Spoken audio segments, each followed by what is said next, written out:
Welcome inside Port City Body Shop, everybody. Jacob Toby alongside former OSU Cowboy Deion Imade. We're going to talk some Sooner football. We'll talk some Cowboy football and some Golden Hurricane football as well. Let's start with the Oklahoma Sooners. They're coming off a 42-41 win versus Iowa State. They dropped to 10 in the college football playoff rankings. We'll talk about that in a second. But first, how concerned are you about the Sooners?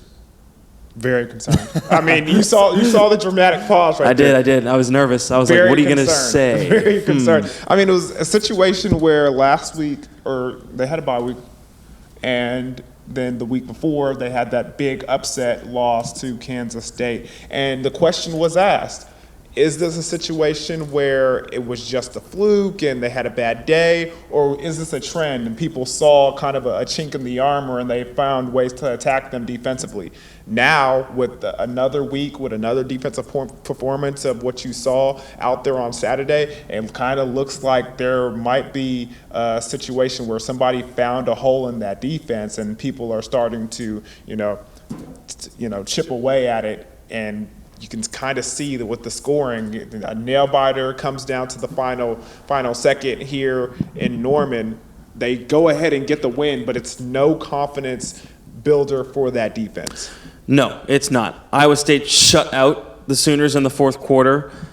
They had one first down, 25 yards in the fourth quarter allowed by the Cyclones. That's not good. There were so many missed tackles, Deion, and so many almost had interceptions. I remember Parnell Motley, who made the game-winning play in the end zone with the interception, but he had a clear interception in the first quarter where it literally went in his hands and he dropped it. And this has happened multiple times in the last handful of games for the Sooners. They have not gotten a true takeaway. That interception really doesn't count as a turnover. It counts as a takeaway, but they haven't got a turnover in now 5 straight games. And it really is concerning because you start to see the defense progress. You start to see confidence go down. I was in the locker room post-game, and I was talking to Pat Fields from Tulsa, one of the safeties, and he was saying, it's hard when you don't make a play and then you don't make another play. Confidence goes down. You know that, right, as a defender. So you can sort of see the confidence down. They're letting up big plays. The offense had its moments, but second half was not good. Not good at all. No, it really wasn't, and especially, the tackling, just like you spoke about, it was very much a big concern for this team. I mean, I know because I've watched tape on Iowa State how physical they are. Yeah, really good defense. How really hard good. they are to tackle. I mean, the freshman Hall has been amazing the second half of the season, and he's really done some good things for this team. So it's very interesting to see what this is going to be like, especially with a defense that's struggling in confidence, that had a terrible second half in this game, didn't play well versus Kansas State. Now you're coming up to the biggest challenge of the season. Ooh-wee. Baylor, Saturday night. It's going to be on primetime TV. College Game Day is going to be out there. Can this defense hold up against an explosive Baylor team? It's going to be very interesting to see. That's going to be the question. Charlie Brewer, a very good quarterback for the Baylor Bears. We'll talk about that in a second. Obviously, the College Football Playoff Committee looking at that game versus Iowa State and saying, nope, drop down a spot. They go from 9 to 10 in the college football rankings. In the second edition of those rankings, are you surprised to see them drop a spot? No, not at all. I mean, the committee has eyes. They're well informed. They saw the performance. They should have beat Iowa State, and they saw what happened in the second half. And with that defense performing the way they did, it was enough for the committee to drop them one spot. I'm a little surprised that they didn't drop them almost 2 spots, because dropping from 9 to 10, if I was an OU fan, that would have breathe a sigh of relief that we only dropped 1 spot, because teams are gaining. For sure. Trey Sermon, Kenneth Mann out for the rest of the season. Lincoln Riley announced at his weekly press conference on Monday. Sooners opened up as 8.5 favorites. I believe somewhere between 8.5 and 9 favorites versus Baylor. Where do you see this game going? I'm surprised that it opened up with such a big favor for OU. I mean, they're going to be on the road. It's going to be a very hostile situation with game day. Waco's going to be lit, bro. Waco is going to be on point, I'm telling you right now. So it's very interesting that people have OU favored. I mean, I guess they are more battle tested than the Baylor Bears, but this is a very explosive Baylor Bear offense with a lot of speed. So it's surprising, it's interesting, but we'll see what it comes down to. It towards the end of the week, we'll see what that line kind of looks like. All right, we'll see if the Sooners respond on Saturday. We'll come back. We'll talk some Cowboy and Golden Hurricane football next on the End Zone.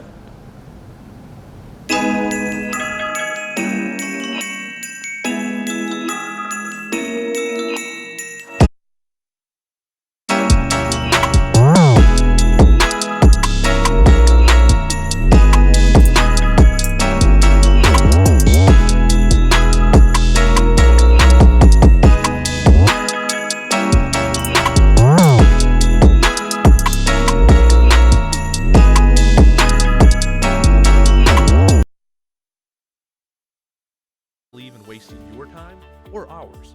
Our mission is to serve you with honesty and integrity. That's why we offer upfront, competitive pricing with no hidden fees in our plan. For $40 a line, you get unlimited talk, text, and data. Nationwide coverage, no data caps, and no restrictions. No matter whether it's your first, second, or third line, you only pay $40. All that with coverage on America's best network. We're your local wireless provider. Come get to know us. Go bold. Go Bravado. Okay, if you're wondering, we did not coordinate the suits. It's by chance that we're both in gray, right? I mean, you look good. You feel good. You look good too. You know? That a boy. Oh, there you go. That a boy. TU, let's talk TU football. TU, they beat UCF on Friday, going back a little ways. 34-31 the final. Snaps a 5-game losing streak, their first AAC win of the season. They finally get a win. It must feel so good for those players in that locker room. First win in 5 games. I mean, you saw on Instagram and on Twitter the celebration inside that locker room, the rejoice, the dancing. It's no other feeling than finally breaking that trend of losing and getting a win. Good job for the Golden Hurricanes against a very tough opponent. It almost seems like this team prefers playing on Friday than they do on Saturdays, because the fact of the matter is, versus SMU, although they didn't take home the victory, they played very well early in that game. It was a Friday night matchup, so they did some good things. They were able to come together when their starting quarterback Zach Smith went down, and backup Boomer was able to come into the game. And backup Boomer, he was able to come into the game and put on a show for the Golden Hurricanes and get the victory. Yeah, nicely done by Seth Boomer. Collinsville native, was the starter last year, lost his job to Zach Smith as he came over from Baylor, but did a nice job. 6 of 10, 87 yards and a touchdown. Especially was good in that fourth quarter. They have a bye week, and then they got Houston at home, and then they travel to East Carolina. East Carolina just put up 51 on SMU their last game, so that these 2 games are going to be challenging for the Golden Hurricane, but I see them at least going 1-1, getting 1 more win, and if not, get 2 more wins. Finish out the season strong, because there's a difference between winning 4 or 5 games and just winning 3 games. But to be quite honest, they've been competitive in most of their games throughout the season, and I don't, think that anything will change throughout the rest of the season. For sure. All right, let's talk about your OSU Cowboys. They're coming off their bye week. They get to host the Kansas Jayhawks on Saturday. Are you worried about a Jayhawks upset at all? Oh, I think you kind of have to be. Oh, all right. I didn't know if you would say that or not. Apparently, okay, he's worried, people. The Kansas Jayhawks. He's worried. They've been having a I guess for their case, somewhat of a good season. Yeah, I would say so, right? Situation where they've been playing some tough, close games. They've went ahead and got some victories in the Big 12. I mean, they already got a victory today with getting some top recruits basketball-wise. So I think this team is on an upward trajectory. And OSU needs to come out here. It's an early game, 11 a.m. The last time they played an early 11 a.m. game was Texas Tech. We know what that happened. Yeah, we knew what happened right then, so we don't want to relive that. So OSU, a young team coming off a bye week. It's going to be interesting to see what happens. Are they rested or are they rusty? And with them playing an early kick, will they be ready to go in the morning? Can the defense stop Puka Williams? That's a big question. But you know what else is another big question? Can the Kansas defense stop Chuba Hubbard? And both of those questions will be answered on Saturday. 2 electrifying running backs in the Big 12 going head-to-head. It's going to be very, very, very good as far as between the tackles. For sure. Kansas beat Texas Tech by 3. They almost beat Texas. They beat my Boston College Eagles by 20, which was a big upset back then. Their quarterback, Carter Stanley, he's a better pass efficiency rating than Spencer Sanders, only by 2 points, but Okay. I will point that out. Just the stats are the stats. But if you ask me if I'm worried, Puka Williams really is the only person that would really, really worry me. They have a couple decent wide receivers, but no, I'm pretty confident that OSU can handle business at home. They've got some real momentum. They have the best running back in the country, the guy that should be in New York City for the Heisman. I think that we're all in agreement about that. Right if he on. keeps up this pace, he surely should be in the Heisman. When OSU has also won 9 straight versus the Jayhawks, and some cool things about the Jayhawks coming back to Stillwater. It's Les Miles' first time coming back to Stillwater after he Mad was a head Hatter. coach. Yeah, the Mad Hatter. So Gundy's 10-1 versus Kansas in his career. I'm really not that worried if Oklahoma State can score early and the defense continues to play the way they have. You talk about Malcolm Rodriguez, Amen Ogbongbemiga, some of the other guys. The secondary has played well. If they get Trey Sterling back. Getting back healthy. If they get Trey Sterling back healthy, the secondary looks good. Kobe Harvell-Pell Yeah. still going, through a tear in the Big 12 sure. with turnovers and playing very well. For sure. You're a little worried. I would say I'm not that worried. And here's something that will give me confidence, though, in the game. I watched some tape on the Kansas Jayhawks, Yeah, and I watch mean, that tape. that they do seem to, they had a lot of trouble with the quarterback run last week versus Kansas State with Spencer Sanders' running ability. I think that's something that they could very much take advantage of. And then also, defensively, quarterbacks did show a tendency to, give up the ball and be a little careless with it. There might be some turnovers in the future plans for the Oklahoma State defense. So it's going to be interesting to see. All right, should be interesting to see for sure. We're back with more right after this on the End Zone. Hi, we're Bravado Wireless. You may have seen us at your local events and wondered just exactly what we do. We provide the highest quality cell phone service, specializing in outstanding coverage, both locally and nationwide. We're headquartered right here in Oklahoma, with multiple store locations in eastern Oklahoma. We provide the most affordable, unlimited talk, text, and data plans available. For a limited time, our unlimited plan is only $40 a month, and you can receive a free LG K30. Make sure you stop in now and enjoy our other amazing summer deals before they end. Visit Bravado Wireless store locations for all other details, or go to bravadowireless.com for more information. We are Bravado Wireless, and we believe in the power of connection. All right, back talking high school football here on the End Zone. Jacob Toby, Deion Imade. Wagner beating Cleveland last weekend 40-13. You were on the call, sir. What'd you see? Very impressive Wagner team. This Yep. is a team that's going to be rolling into the playoffs with a lot of confidence. A very experienced team as far as quarterback position. Sawyer Jones was very impressive on his performance. I was very, excited to see him and that Wagner team take on the Cleveland. I'm a little concerned about Cleveland right now going into the playoffs. They didn't have the strongest performance, and coming off that loss, a big loss that it was, I don't know how they will fare with that confidence level in the playoffs. So it's going to be interesting. Wagner facing Fort Gibson this week.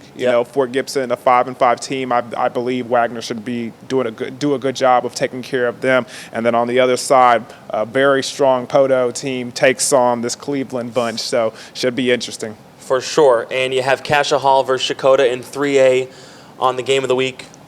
This week, Yeah. You're on the call there. Cassia Hall in the playoffs for the 33rd consecutive year. What excites you most about this matchup? First of all, Cassia Hall is Shout out the Commandos. Yeah, they are Home down Tulsa. a very impressive team that we've had the ability to look at and watch and see. I mean, they have a quarterback and receiver tandem that's very impressive. Jackson Henderson, 20 touchdown passes this year, and his connection, Zach Urain, 12 touchdown catches on the season. So look for both of those two guys to hook up a couple of times in this matchup.